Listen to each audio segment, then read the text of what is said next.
His consciousness had truly transferred into the corpse. The system displayed the puppet stats: puppet swamp frog, durability 89% with skills charge, strike, tongue, fist, and pounce. He was amazed at the species info but wondered about durability. Then he realized that since it's a corpse it didn't have HP. The vision was so wide, this was the world through a swamp frog's eyes. It felt amazing.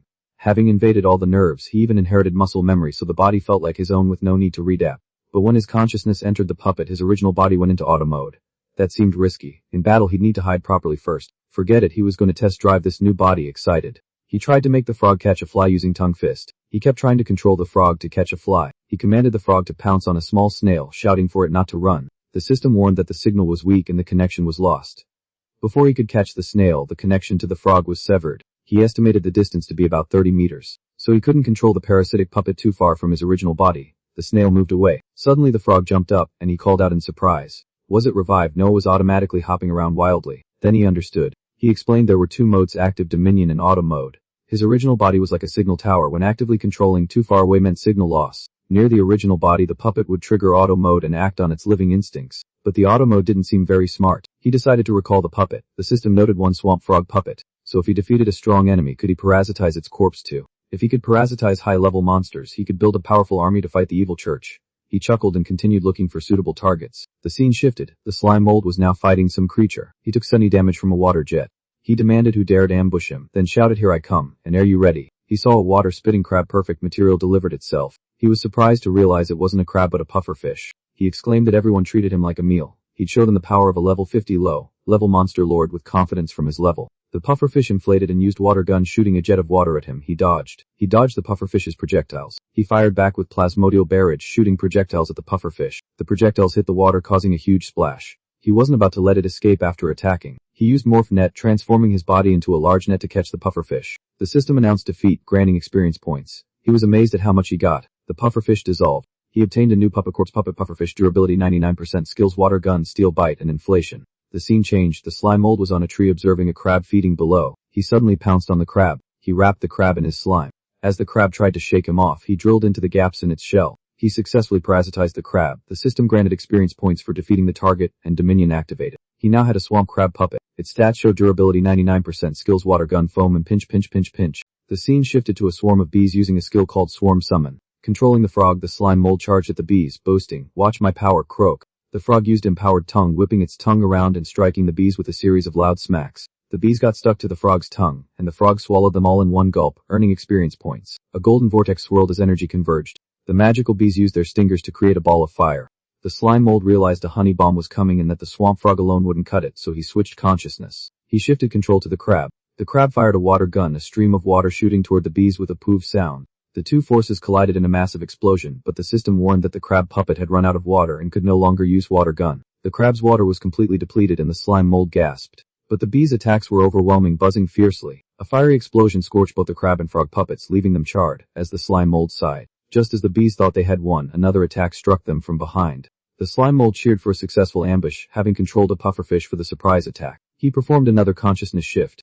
The slime mold remarked that parasitic puppets were replaceable and the loss didn't bother him. The bees erected a triple beeswax barrier, but the slime mold charged straight into the swarm. Pushing through, he used his plasmatic cannon, declaring that he was just testing team combat. The slime mold approached the beehive using his slimy secretions. He used his search skill to locate the hidden queen bee. He grabbed the queen bee and moved into attack, while she squeaked in distress. Surrounding the queen, the slime mold mused that if the plan worked, his first army would be complete. He imagined controlling the queen and the entire swarm, envisioning his victory. The system announced successful parasitism, and the new puppet was the wasp queen with 99% durability and the hive mind skill. Using the queen, the slime mold called out for the children to arise. But there was no response, leaving him puzzled. He realized that once the queen dies, the whole colony perishes, so parasitizing the queen was pointless. He decided to pick a more useful puppet instead. The slime mold switched to parasitizing the strongest wasp, obtaining a wasp mage puppet. Its stats showed 99% durability and skills like gather honey, spark magic, and levitate. Night fell at the slime mold's head out, and the slime mold squad was formed. Assemble. He named the frog Frogje, and it croaked in response. He named the crab Sook, noting its larger claws, and it clicked. He named the pufferfish Poco, and it bubbled and splashed. He asked about Master Bee, but it was gone. "I clearly released it just now," he said. "How could it be?" The frog had instinctively caught and eaten the bee. The slime mold declared the first rule of the slime mold squad: never eat teammates. The bee puppet's durability dropped to 70%, buzzing weakly, and the slime mold reassured it. The slime mold noted that the combat squad now had a solid structure. He imagined his army: a tank leading the front. A shooter would provide ranged support. A mage was ready to cast spells, and an assassin lurked in the shadows. He declared himself the supreme commander and strongest support, facing the feathered serpent dragon, the stage boss. In his mind, the team clashed with the feathered serpent in a fierce battle. The feathered serpent used a stomp attack against the bee master. The slime mold ordered crab to use shell defense. The crab blocked the dragon's attack, but its shell defense was depleted and health began to drop. He reassured them and used cytoplasmic injection to heal the crab. Seizing the chance, he commanded the mage and shooter to attack with full force. The bee mage and pufferfish shooter unleashed their skills, striking the dragon. The slime mold noted the dragon's thick fur and that the bee master and pufferfish could only hold it temporarily, so he sent in the frog assassin. The frog assassin leaped and hit the dragon's eye, dealing massive damage with assassination art and weakening it. With a sound, the slime mold dismissed the flattery and urged the team to finish the dragon off. The team ganged up on the feathered serpent, overwhelming it. The feathered serpent was completely defeated, and the slime mold's army claimed victory. Without delay, the slime mold jumped down from above. He declared the beginning of his cultivation training. A level 9 bouncy mouse appeared, carrying something in its mouth.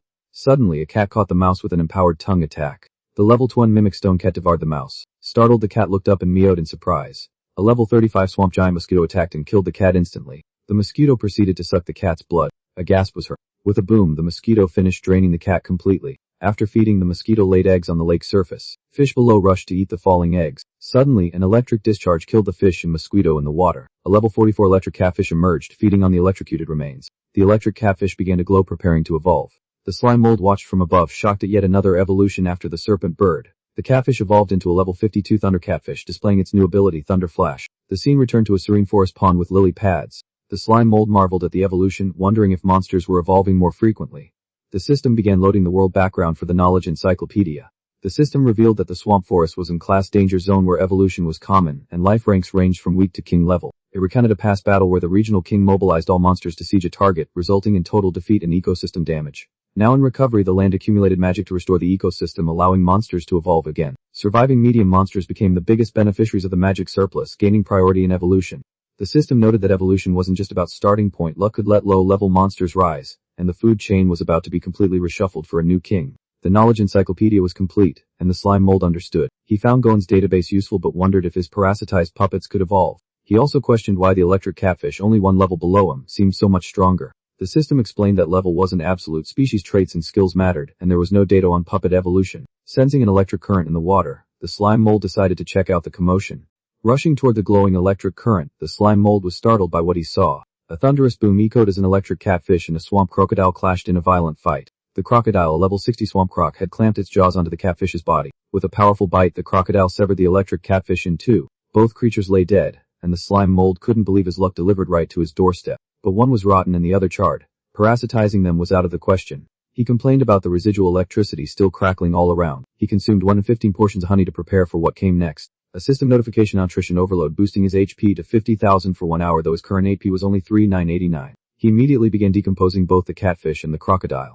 Experience points poured in continuously, and he even gained lightning resistance. It felt great as he leveled up from 50 to 51. He decided to make the most of the time and feast heartily. Growing gigantic, he rolled across the forest, blasting through everything and watching his experience skyrocket. He noticed a vast mangrove forest ahead, much more lush than the area he was in. Curious, he decided to go check it out. Rolling into the water, he was immediately swarmed by a school of level 19 piranhas, all biting and tearing at him. The system warned that his HP loss had already exceeded 1,000 from the relentless attacks. Annoyed, he fought back, killing and decomposing the fish to restore health and gain experience. But he quickly realized it was inefficient. Decomposing a fish gave only 80 HP while each attack cost him 100. The damage kept piling up with cumulative losses surpassing 3,000 and then 5,000. He panicked, realizing that in the water his movements were slow and he couldn't react fast enough. These low-level monsters were draining him faster than he could recover. The system chimed in, explaining that level differences don't fully account for species and group dangers, and that his giant size from nutrition overload made him a bigger target. He snapped at the system, saying now wasn't the time for lectures when he was about to die. Mustering his strength, he unleashed a plasmodial barrage costing 20,000 AP and leaped onto the shore to escape. He asked the system if he could use more honey to reactivate nutrition overload. The system said yes, but the timer wouldn't reset, only 19 minutes remained. He continued rolling through the forest, steadily gaining experience from decomposition. The terrain was stable, but the plants grew incredibly fast. He marveled at the earth's magic nourishing everything. He mused that overthrowing the church might not be so hard. Unlike dragons or monsters, his strength lay in stacking abilities. He had passed the toughest early stage, and now was just mechanical grinding from level to infinite decomposition, absorption, and evolution. He vowed that if he decomposed and absorbed day and night, in about a month he would besiege the entire church. But when he asked about something, the system refused, saying it wasn't allowed. He questioned why. As data loaded, the system explained that experience from low-level monsters decreases with level difference using a formula. He realized that the constant level ups were misleading because each kill gave less XP than before. He demanded the system show exact numbers, but it declined, saying it required too much computing power. Also, nutrition overload had ended and the next activation would cost 5 times more. He complained that the system's AI customer service tone was annoying, even though it had become smarter after the update. Then nutrition overload expired. He told the system to back off and it cheerfully agreed. He grumbled that his inventory was full again. He spat out a load of decomposed material. It was a pile of all the things he had decomposed earlier, now regurgitated. Finally the tide receded, revealing the beach. He wondered what wild game he could hunt here, as something stirred in the mud. He grimaced at the thick mud, saying he was already sticky enough without it. He noticed many holes in the mudflat. He called out to see if anything lived inside, only to get a face full of mud from one of the holes. Angered, he shouted a warning and then dove straight into the hole. Inside he found a mudskipper, but since they were on land he wasn't afraid of it. The mudskipper suddenly leaped up and let out a strange wailing sound. The sound wave reached him, and he was surprised that this creature could even make noise. More mudskippers emerged from other holes, apparently responding to the call. He decided to summon reinforcements, calling out a technique he remembered from comics. Using his summoning skill, he brought forth puppets to fight alongside him. He grinned, thrilled to finally use the cool abilities he had seen in comics. The mudskippers retaliated by shooting mud balls at his puppets. The mud stuck to a crab puppet, immobilizing it, but he knew his own body made of cytoplasm was immune to such attacks. He pushed his puppets to fight harder. The mudskippers crouched low, then suddenly snapped into action. They launched themselves into the air with powerful leaps. He asked mockingly if they were putting on a performance. Then he spotted what looked like a chainsaw fish among them. The mudskipper spun into saw-like forms and charged toward the crab. A system warning flashed, indicating his parasitic puppet's durability was dropping fast, down to 55%. He quickly injected cytoplasm into the crab puppet to serve as a blood pack, then transferred consciousness to another puppet. With his consciousness now in a different puppet, he altered its trajectory to assist. A snakehead fish he had summoned used a steel fang cut, slicing through the mudskippers and gaining experience. Meanwhile, the frog puppet was dodging incoming attacks from the mudskippers. The frog tried to strike with its tongue, but a mudskipper's sharp edge sliced it clean off. He realized the puppet's auto mode was too low and he needed to take direct control, but he was already overwhelmed. The frog powered up a tongue attack and then kicked a mudskipper away. He shifted his consciousness again, this time to the wizard bee. The bee created a triple beeswax barrier to block the mudskipper's assaults. He knew he had to find a way to limit their movements, and then an idea struck.